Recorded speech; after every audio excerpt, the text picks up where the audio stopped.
আমি আমার প্রত্যাশা আমার ক্লায়েন্টরা খালাস পাবে, এটা আমি বিশ্বাস করি, আমার প্রত্যাশা এটা। এবং আমি লার্নেড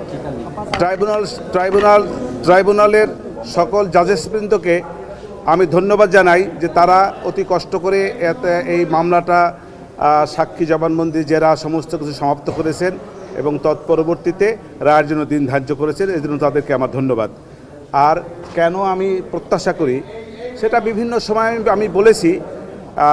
আমি মনে করি যে আমার সাক্ষীর যে সমস্ত জবানবন্দি হয়েছে তার প্রেক্ষাপটে যে সকল জেরা হয়েছে, জেরার প্রেক্ষাপটে বিভিন্ন সময়ে বিভিন্ন সাক্ষীদের কাছ থেকে আমি বিভিন্ন রকমের গুরুত্বপূর্ণ বেশ কিছু তথ্য সাক্ষীর মাধ্যমে আনতে সক্ষম হয়েছি। সব কিছু মিলিয়ে দালিলিক সাক্ষ্য সেসব জায়গায় আমি কন্ট্রোভার্সি ক্রিয়েট করার চেষ্টা করেছি এবং বিভিন্ন সময় দালিলিক সাক্ষীর উপরেও কন্ট্রোভার্সি ক্রিয়েট হয়েছে বলে আমি বিশ্বাস করি।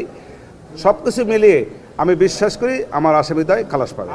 আমার সীমাবদ্ধতা থেকে আমি চেষ্টা করেছি, যথেষ্ট চেষ্টা করেছি। আমার তরফ থেকে চেষ্টার কোনো ত্রুটি ছিল না এবং আমার চেষ্টায় কেউ কোনো বাধাও দেয় নাই।